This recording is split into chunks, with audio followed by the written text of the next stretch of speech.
कल 11 तारीख को जो 2 बजे से 5 बजे के बीच में मैथ्स का पेपर था उसमें जो साइकोलॉजी पूछी गई, और आज 12 तारीख को जो बायोलॉजी वाला पेपर था उसमें साइकोलॉजी पूछी, उनमें बहुत ज्यादा समानता थी। दोनों में समान लेवल के सवाल थे और मिलते जुलते सवाल थे। जिस लेवल के सवाल वहां पे पूछे उसी लेवल के और उसी टाइप के सवाल आज वाले में पूछे गए हैं। तो उसी को देखते हुए हम एक अंदाजा लगा सकते हैं कि मैथ में भी जो पिछले पेपर में सवाल आए हैं उनके इर्द गिर्द सवाल आगे पूछने की संभावना है। जो सवाल आपके मैथ्स और रीजनिंग वाले पार्ट में पूछे गए हैं उनके इर्द गिर्द और कौन से सवाल बनते हैं जो इंपॉर्टेंट और आरपीसी ने नहीं पूछे, वो क्या पता आपको पूछ लिया जाए। तो मैं आपको ये पेपर भी सोल्व कराऊंगा, साथ में इनसे संबंधित जितने भी महत्वपूर्ण प्रश्न बन सकते हैं वो सारे प्रश्न भी आपको बताऊंगा। तो ये क्लास पूरी जरूर देखें। सबसे पहला सवाल था, यदि n प्राकृत संख्याएं है तो 9 की घात 2n माइनस 4 की घात 2n हमेशा किससे विभाजित होता है। तो आप सबसे पहले तो ये समझेंगे कि 2n का मतलब क्या होता है। तो कोई भी संख्या है उसको दुगुना कर देना। जैसे आपने n का मान यहाँ पे 1 रखा तो n का दुगुना करेंगे तो 2 आएगा। ऐसे ही अगर आप n का मान 2 रखेंगे तो यहाँ पे 4 आएगा, 3 रखेंगे तो 6 आएगा, 4 रखेंगे तो 8 आएगा। इसका मतलब ये जो घातें हैं वो 2n के रूप में, मतलब 2 4 6 8 है, ऐसे है। तो 2 4 6 8 ये क्या होती है, सम संख्याएं होती है। आप एक चीज का ध्यान रखना कि a की घात सम हो और माइनस b की घात सम हो। ध्यान रखिए, a की घात सम हो माइनस b की घात सम हो तो ये हमेशा a माइनस b तथा a प्लस बी दोनों से भाज्य होती है। इसका मतलब a माइनस बी का भाग इसमें पूरा पूरा चला जाएगा और a प्लस बी का भाग भी पूरा पूरा चला जाएगा। क्यों चला जाएगा, हम यहाँ पे सबसे छोटी सम संख्या लेके देखते हैं। जैसे a square minus B square, अगर मैं इसको सोल्व करूं, मतलब इसको विस्तारित रूप में लिखूं, तो इसको ऐसे लिख सकता हूं, एक बार a प्लस बी और एक बार a माइनस बी। इसका मतलब इसके दो गुणनखंड हो गए a प्लस बी और a माइनस बी। तो गुणनखंड का मतलब होता है 20 को आप लिखते हैं 2 गुणा 2 गुणा 5। इसका मतलब ये होता है कि इस 20 में ये जो 2 है इसका भाग भी पूरा पूरा जाएगा और इस 5 का भाग भी पूरा पूरा जाएगा। मतलब ये होता है कि किसी भी संख्या के गुणनखंड अगर कर लिए जाए तो उन सभी गुणनखंडों का भाग इसमें पूरा पूरा जाता है। तो यहाँ पे आपने सबसे छोटी जो सम संख्या है वो ली है a का स्क्वायर माइनस b का स्क्वायर। तो इसको आप खोलेंगे तो एक बार a प्लस बी और एक बार a माइनस बी इसको लिख सकते हैं। इसका मतलब ये हुआ कि इसमें a प्लस बी का भी भाग जाएगा और a माइनस बी का भाग भी जाएगा।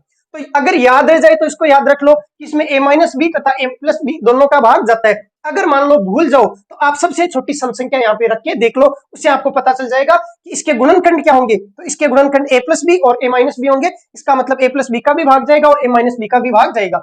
इसका मतलब ये हुआ कि अगर आप यहाँ पे 9 n का मान 1 रखेंगे तो 9 का स्क्वायर माइनस 4 का स्क्वायर, इसमें एक बार 9 प्लस 4 जो होता है 13 और एक होता है 9 माइनस 4 जो होता है 5, इन दोनों का भाग जाएगा। इस कारण से ऑप्शन सी सही हुआ। ये तो सवाल पूछ लिया गया। अब आरपीएससी अगले जो परीक्षा है उसमें कौन से सवाल पूछ सकती है, तो देखो इससे संबंधित 2 प्रकार के सवाल और बनते हैं, तो क्या पता उनसे ही सवाल पूछ लिया जाए। तो ध्यान रखना।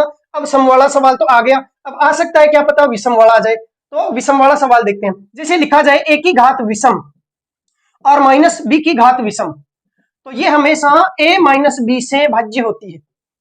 क्यों होती है अभी समझाता हूं। मतलब इसमें a माइनस बी का भाग जाएगा। क्यों जाएगा समझते हैं। देखो सबसे छोटी विषम संख्या लेते हैं 1, तो a माइनस बी, भाई विषम संख्या का मतलब हुआ सबसे छोटी विषम संख्या 1 होती है। तो यहाँ पे a की घात विषम माइनस b की घात विषम, इसका मतलब a की घात 1 माइनस b की घात 1। a माइनस b जो है इसमें a माइनस b का भाग जाएगा, बिल्कुल जाएगा। दूसरी बात, अगर आप यहाँ पे दूसरी विषम संख्या लेते हैं 3, तो a की क्यूब माइनस b की क्यूब, इसको आप लिख सकते हैं a माइनस बी और फिर a square plus b square और प्लस ab, ऐसा आप लिख सकते हैं। इसका मतलब इसके गुणनखंड हो गए a माइनस बी, तो a माइनस बी का भाग 100% जाता है। तो आप इस बार ध्यान रखना कि अगर a की घात विषम हो और माइनस b की घात विषम हो तो इसमें किसका भाग जाएगा, a माइनस बी का भाग जाएगा। अब विषम की जगह कैसा लिखा आ सकता है, ऐसे लिख सकता है a की घात 2n प्लस 1, या फिर ऐसे भी लिख सकता है कि a की घात 2n माइनस 1। देखो ऐसे भी लिख सकता है a की घात 2n माइनस 1 और माइनस b की घात 2n माइनस 1, क्योंकि आप विषम संख्या को 2 प्रकार से लिख सकते हैं। 2n प्लस 1 ये भी एक विषम संख्या होती है और 2n माइनस 1 ये भी एक विषम संख्या होती है। कैसे देखते हैं। अगर मैं इसमें 2n प्लस 1 में n का मान 1 रखूं तो देखो ये होता है 2, n का मान 1 रखा तो 2 से 1 गुना हुआ 2 माइनस 2 प्लस 1 कितना हुआ 3। देखो 3 एक विषम संख्या है। अगर मैं यहाँ पे n का मान 1 रखूं तो ये 2 गुणा 1, 2 गुणा 1 2 माइनस 1, 2 माइनस 1 भी कितना होता है 1, और ये भी क्या है एक विषम संख्या है। तो ध्यान रखियो 2n माइनस 1 भी हो सकता है या 2n प्लस 1 भी हो सकता है। इसका मतलब होता है विषम संख्या, और सम संख्या कौन सी होती है 2n। तो ये 2n वाला तो आ गया, मतलब सम संख्या वाला आ गया, तो विषम संख्या का पूछ ले। और विषम संख्या ध्यान रखना 2n+1 भी हो सकता है या फिर 2n-1 भी हो सकता है। तो ये किससे भाज्य होती है? a-b से भाज्य होती है। क्यों होती है? क्योंकि आप जानते हैं a-b है तो इसमें a-b का भाग 100% जाएगा। दूसरी बात, अगर आप अगली विषम संख्या 3 लेते हैं तो a की घात 3 b की घात 3, इसको आप a-b कोष्टक a² + b² + ab लिख सकते हैं। इसका मतलब इसमें इसका भाग a-b का भाग 100% जाएगा। ठीक है, अब इससे रिलेटेड और समझते हैं कि और सवाल कैसा बनता है विषम संख्या वाला। तो तीसरा सवाल देखो, अगर मान लीजिए ऐसा दे दिया जाए a की घात विषम और प्लस में दे दिया जाए b की घात विषम, a की घात विषम और साथ में दे दी जाए प्लस में b की घात विषम, तो ये किससे भाज्य होती है? तो यह a + b से भाज्य होती है। क्यों होती है देखो बताऊंगा तरीका, ताकि आपको याद भी रहे। ऐसा नहीं कि सिर्फ पढ़ा दिया और फिर भूल जाओ, नहीं, याद रहेगा आपको 100%। कैसे? आप a की सबसे छोटी विषम संख्या ले लो, a की घात लेते हैं 1 प्लस b की घात 1, a की घात 1 को a लिख दो, b की घात 1 को b लिख दो, a + b, बताओ इसमें a + b का भाग जाएगा कि नहीं जाएगा? 100% जाएगा। जैसे 5 + 9 है मान लो, तो इसमें 5 + 9 का भाग जाएगा भाई, 5 + 9 का मतलब हो गया 14, तो इसमें 14 का भाग तो जाएगा ही जाएगा, सब जानते हैं। तो देखो दूसरी विषम संख्या लेता हूं, जैसे a की घात 3, तो ये होगा a की घात 3 + b की घात 3। a की घात 3 + b की घात 3 को ऐसे लिख सकते हैं a + b और कोष्टक में a² + b² और माइनस ab। यहाँ पे निशान प्लस का, तो यहाँ पे प्लस का आता है पहले। यहाँ पे पिछली बार वाले में माइनस का था, जैसे a की क्यूब - b की क्यूब, तो याद रखने का तरीका भी बताता हूँ। देखो a - b आएगा और कोष्टक के अंदर प्लस का आएगा। देखो a की घात 3 - b की घात 3, अगर यहाँ माइनस है तो माइनस वाले की चलेगी, मतलब पहले माइनस का आएगा, a - b आएगा। एक घात तो आ गई, अब अंदर आएगी 2 घात, एक घात ये 2 घात ये वापस हो जाएगी 3 घात। ऐसे याद रखने का तरीका है। a की क्यूब - b की क्यूब को आप लिख सकते हैं a - b कोष्टक a² + b² + ab। ठीक है, और इसको a की घात 3 + b की घात 3 को आप लिख सकते हैं, यहाँ पे प्लस चिन्ह होने के कारण से a + b और कोष्टक में a² + b² - ab। यहाँ पे प्लस आया तो पहले प्लस आएगा, अंदर माइनस आएगा, यहाँ पे माइनस है तो पहले माइनस आएगा, अंदर प्लस आएगा। ये होता है याद रखने का तरीका। अगर याद ना भी रहे तो इतना ध्यान रख लेना, सबसे छोटी विषम संख्या रख के देख लो। अगर आप यहाँ पे विषम संख्या 1 रखते हैं तो ये a + b है। अब मैं पूछूं कि a + b में किसका भाग चला जाएगा, बताओ? तो a + b का चला जाएगा, सिंपल सी बात है। अगर मैं कहूं a - b में किसका भाग चला जाएगा, तो आप कहोगे a - b का चला जाएगा। भाई मैं कहूं 10 में किसका भाग जाता है, तो आप कह दोगे कि 10 का 100% जाता है। मैं कहूं 19 में किसका भाग जाता है, तो आप कहोगे 19 का तो चला ही जाएगा, और का पता नहीं। ऐसे मैं कहूं कि 9 + 10 में किसका भाग जाएगा, आप कहोगे कि 9 + 10 होते हैं 19, इसका मतलब इसमें 9 + 10 का भाग चला जाएगा, मतलब 19 का भाग चला जाएगा। आप या तो जोड़ के बता दोगे कि इसमें 9 + 10 का मतलब हुआ 19, तो 19 में 19 का भाग तो 100% जाएगा, इतना तो हमें पता है। ऐसा ही यहाँ पे है, आप घात 1 लेंगे तो a + b का मतलब हो गया a + b, मतलब a की घात 1 + b की घात 1, तो a की घात 1 + b की घात 1 में a की घात 1 + b की घात 1 का भाग 100% जाएगा। आपको याद क्या क्या चीजें रखनी है, तो हो सकता है यही सवाल रिपीट हो जाए या फिर विषम वाला सवाल रिपीट हो जाए। तो 3 बातें बस ध्यान रखनी है। सम वाले में तो क्या होता है, a की घात सम, सम तो समझ गए ना 2n, और विषम देखो ये तो होता है सम, 2n है इसका मतलब तो होता है सम। और विषम को आप 2 तरीके से लिख सकते हैं, 2n में से एक गठा दो, भाई कोई सम संख्या है 6, इसमें से एक गठा दो तो भी विषम संख्या आएगी, कोई सम संख्या इसमें एक जोड़ दो तो भी विषम संख्या आएगी। इसका मतलब 2n में एक गठा हो चाहे 2n में एक जोड़ो, दोनों ही क्या होती है, विषम संख्या होती है। तो अगर a की घात सम - b की घात सम ऐसा लिखा हो तब तो यह a - b तथा a + b से भाज्य है। और अगर लिखा हो a की घात विषम और -b की घात विषम, तो आप सबसे छोटी विषम संख्या लेंगे, एक तो हो जाएगा a - b, तो इसमें किसका भाग जाएगा, तो यह केवल a - b से भाज्य होगी। और अगर विषम वाले में देखो, यहाँ पे विषम को 2 तरीके से लिखा, तो यहाँ पे भी 2 नियम बनते हैं, a की घात विषम और प्लस b की घात विषम, तो यह a + b से भाज्य होगी। माइनस वाले में माइनस का भाग जाएगा, प्लस वाले में प्लस का भाग जाएगा। ठीक है, तो ये 3 बातें याद रखना। मैंने ये क्लास में बिल्कुल 100% बताया था, आप मिलान कर सकते हैं। आरपीएससी फर्स्ट ग्रेड का पूरा कंप्लीट बैच मैंने चलाया था फर्स्ट पेपर का, उसमें मैथ वाली क्लास नंबर 10 है, उसमें आपको ये सवाल मिल जाएगा लास्ट में, बिल्कुल बताया था। 10 में से 9 सवाल मैंने क्लास में जो पढ़ाया उसी में से है, बाकी एक सवाल नहीं है, और वो भी सीजीएल मेंस लेवल का था, इस कारण से मैंने बताया नहीं, उम्मीद नहीं की थी कि इतना पूछेगा, इस कारण से वो नहीं आ पाया, बाकी 9 सवाल मिल गए थे। दूसरा सवाल पूछा गया है कि एक बेलनाकार टैंक की क्षमता 1408 घन मीटर है और टैंक की गहराई 7 मीटर है, तो आधार की त्रिज्या क्या होगी। तो सबसे पहले एक चीज का ध्यान रखना क्षेत्रमिति में कि जो इकाइयां हैं वो समान होनी चाहिए। मीटर, मीटर और ऑप्शन वाले ये भी सारे मीटर में है, इसका मतलब इकाई तो चेंज नहीं करनी है।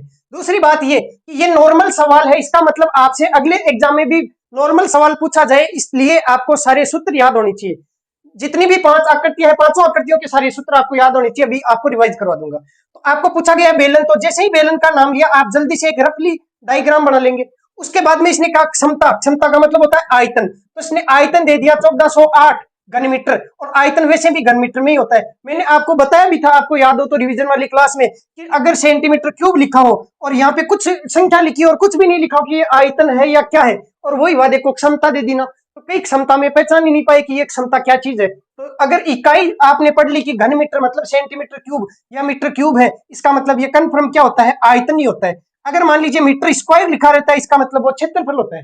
ठीक, तो यहाँ पे आयतन है, क्यों? क्योंकि इसकी इकाई है वो मीटर क्यूब में है, तो आपने मीटर क्यूब लिख दिया। ठीक, अब ये जो आयतन दे रखा है, तो आप सबसे पहले क्या करो, इसका सूत्र लिखो। तो इस बेलन के आयतन का सूत्र होता है पाई आर स्क्वायर एच, और इसका मान आपको दे रखा है 1408 मीटर क्यूब। अब ये मीटर क्यूब वगैरह छोड़ दो, क्योंकि सारी इकाइयां मीटर में ही है, इसलिए आपको टेंशन नहीं लेनी है। अब पाई का मान तो आप जानते हैं 22/7, आर का मान आपको पूछा गया तो आर स्क्वायर गुणा एच, ऊंचाई आपको दे रखी है 7। आप कैलकुलेशन करेंगे तो आपके पास में इधर पक्षांतरण करने के बाद में आर स्क्वायर का मान 64 आएगा, आर का मान 8 आ जाएगा। अब ये तो हो गया नॉर्मल सवाल। अब अगली एग्जाम में कैसा सवाल पूछा जा सकता है, तो देखते हैं। देखो, आपके सिलेबस में 5 प्रकार की आकृतियां, 5 प्रकार की आकृतियों के आयतन के सूत्र मैंने लिख दिया है। अब यहाँ पे घन में क्या पूछा जा सकता है, तो देखो घन में आयतन का सूत्र एक ही क्यूब है, इसका मतलब आपको विकर्ण का मान पूछा जा सकता है, और विकर्ण आप जानते हैं √3a होता है।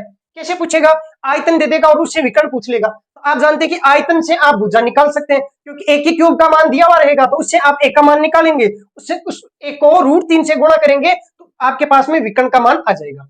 ऐसे ही आपको विकर्ण का मान देके आयतन का मान पूछा जा सकता है। तो विकर्ण का मान दे दिया जाए, जैसे आपको कह दिया जाए कि किसी घन के विकर्ण का मान 5√3 है, 5√3 है, इसका मतलब विकर्ण का आप सूत्र लिख दो, √3a बराबर दे रखा है 5√3, √3 से √3 कट गया, a का मान 5 आ गया, तो आप बता सकते हैं कि आयतन है वो a का क्यूब 125 सेंटीमीटर क्यूब हो जाएगा।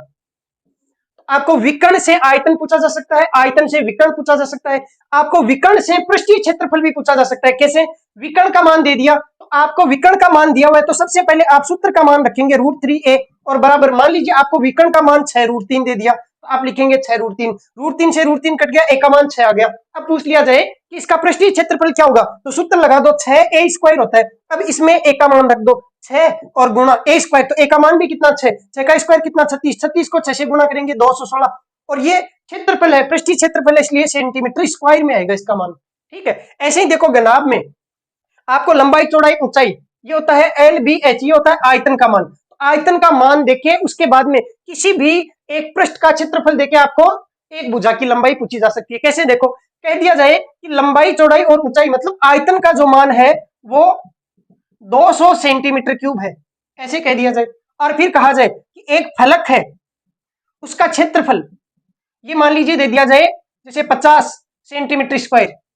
ठीक है, तो पूछा जाए कि उसकी ऊंचाई क्या होगी, और ये फलक कौन सी है, ये आधार वाली फलक, या ऐसे कह दिया जाए कि आधार का क्षेत्रफल वो 50 सेंटीमीटर स्क्वायर है, तो इस घनाभ की ऊंचाई ज्ञात करो। तो सिंपल है, आयतन का मान दिया तो आप आयतन का सूत्र लिखेंगे LBH बराबर 200 दे रखा है, तो आप लिखेंगे 200। अब देखो यहां से एक फलक का क्षेत्रफल दे रखा है 50 सेंटीमीटर स्क्वायर, आप जानते हैं कि जो आधार वाली फलक है, तो जो आधार वाली फलक है उसका क्षेत्रफल क्या होगा, तो ये लंबाई गुणा चौड़ाई, L गुणा B, या LB आप इसको लिख सकते हैं। LB का मान दे दिया 50, आप यहाँ पे LB की जगह कितना लिखेंगे, 50 गुणा H बराबर 200। अब H बराबर क्या हो जाएगा, तो 50 का इधर पक्षांतरण करेंगे तो 200/50 कितनी बार भाग गया, 4 बार। अब ऊंचाई एक सीधी सी दूरी है, इसका मतलब ये सेंटीमीटर में आएगी। ठीक है, तो कोई सी भी चीज देखिए, अन्य चीजें पूछी जा सकती है, इसके लिए जरूरी है कि आपके पास में सूत्र होना चाहिए। जो मान दे रखा है उसका सूत्र लिखो और बराबर में उसका मान रख दो, और उसके बाद में जो पूछा है वो पक्षांतरण करके आप याद कर लो। इससे सवाल पूछा ही जा चुका है, इससे भी आएगा, तो इसमें भी सेम ही है, दोनों में 1/3 का ही फर्क है, और इसमें भी आप मान रख के याद कर सकते हैं। तो उम्मीद करता हूं कि सूत्र से संबंधित अगर सवाल आएगा तो आप मान रखेंगे और पक्षांतरण करके आंसर निकाल लेंगे। फिर अगला सवाल देखते हैं। अगला सवाल पूछा गया है कि गैर शांत और गैर पुनरावर्त वाले दशमलवों को वर्गीकृत किया जाता है, मतलब क्या कहा जाता है। तो आप इंग्लिश वाला नाम देखेंगे तो नॉन टर्मिनेटिंग, इसका मतलब वो लगातार आती ही रहेगी संख्याएं। और दूसरी बात, गैर पुनरावर्त मतलब रिपीट भी नहीं हो रही है, मतलब जो अंक है वो रिपीट नहीं होते हैं। इसका मतलब देखो ऐसे कि 0.5732145 ऐसे संख्याएं आएगी, मतलब वो रिपीट नहीं होगी। रिपीट होने वाली कैसी होती है, ऐसे होती है, देखो 0.333। अब ये बार बार 3 है वो रिपीट होता है, जबकि यहाँ पे नॉन रिपीटिंग, इसका मतलब इस टाइप की नहीं होनी चाहिए। आपको पता नहीं चलना चाहिए कि क्या आएगा आगे, क्योंकि अगर आपको पता लग जाए जैसे 1 4 1 4 ऐसे आने लग जाए, तब तो आप कह दोगे कि 1 4 है वो रिपीट हो रहा है। तो आप इसको दशमलव को इस संख्या को वापस भिन्न में बदल सकते हैं। जैसे इसको आप लिख सकते हैं 1/3, इसको भी आप बदल के लिख सकते हैं। लेकिन जब इस प्रकार की संख्या है जहां पे आपको पता नहीं चले कि आगे क्या संख्या आएगी, मतलब नॉन रिपीटिंग, रिपीट नहीं होनी चाहिए।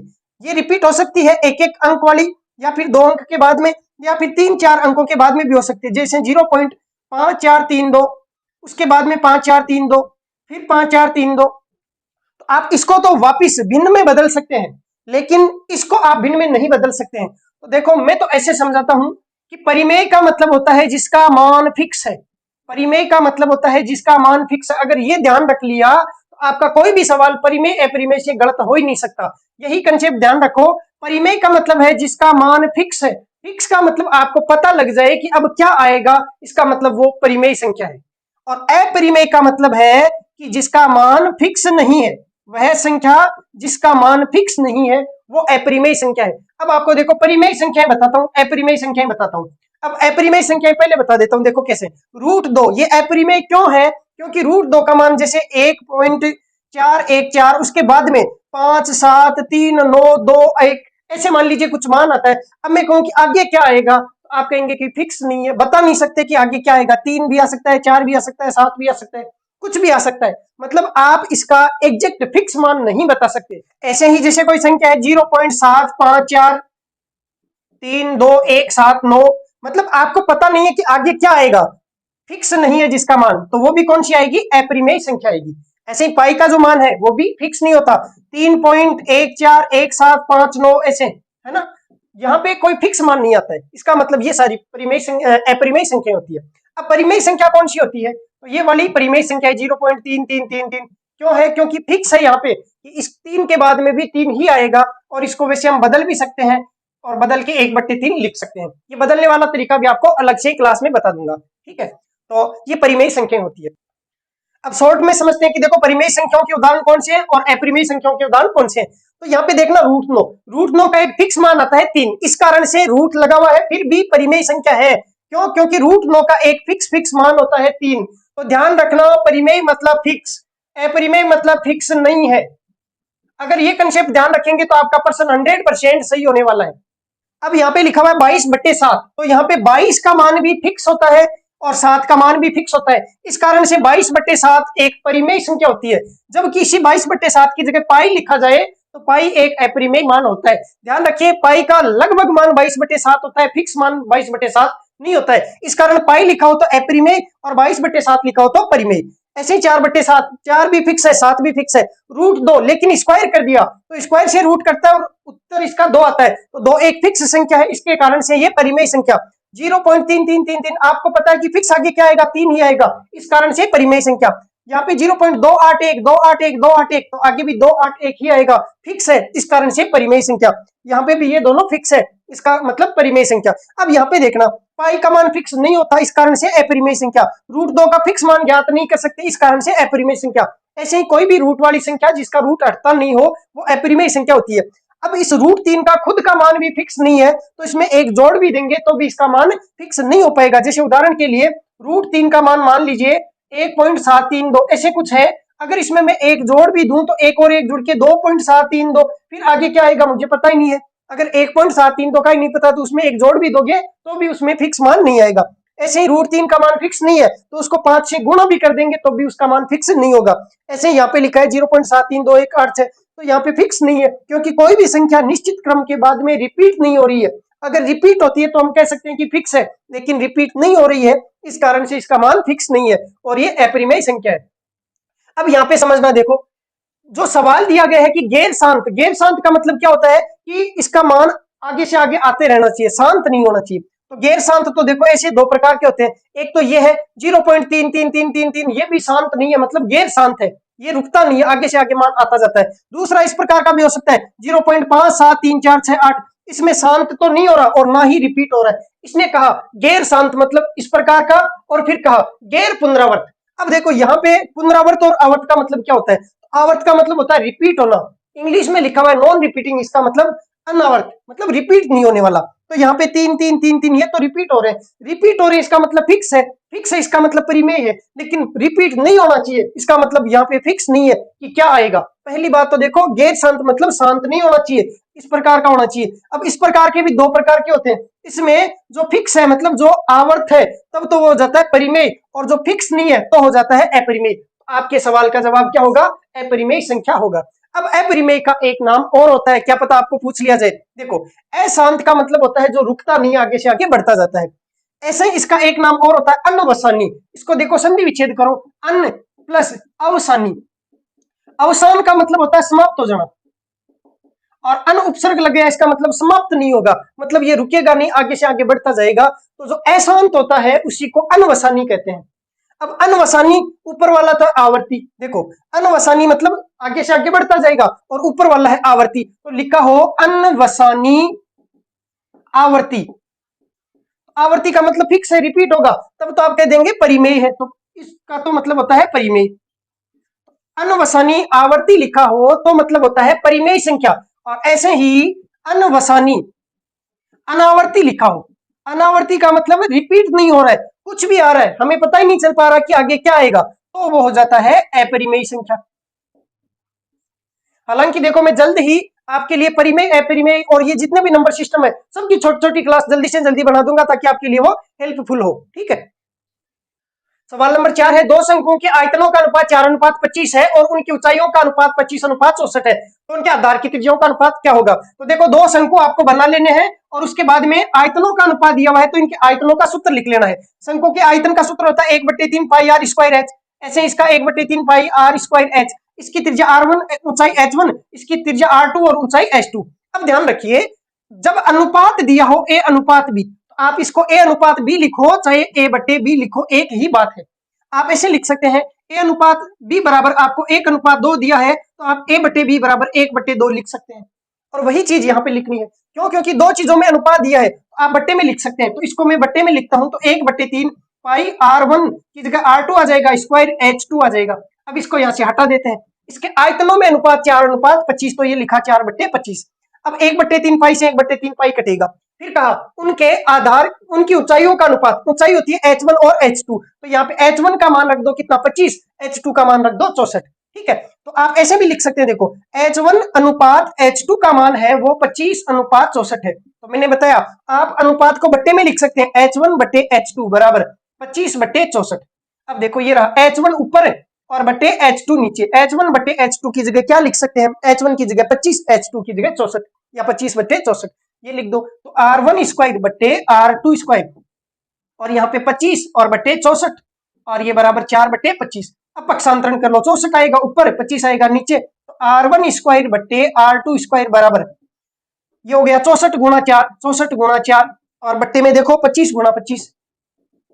अब आपको पता है कि यहाँ पे r2 स्क्वायर है, r1 भी स्क्वायर है, स्क्वायर हटाना पड़ेगा, तो हम इसको क्यों कैलकुलेट करें? हमें पता है इसका रूट निकालना पड़ेगा, तो इसका स्क्वायर हटाएंगे तो दोनों साइड रूट कर देते हैं, तो ये r1/r2 बराबर 64 का रूट कितना होता है 8, और 4 का रूट कितना होता है 2, 25 का रूट 5 और इस 25 का भी 5, या 2 बार 25 25 है तो एक बार 25 लिख दो, एक ही बात है, जो मर्जी कर सकते हैं। ये हो गया 16/25 उत्तर। 16/25 का मतलब 16:25, कौन से में? ऑप्शन डी में।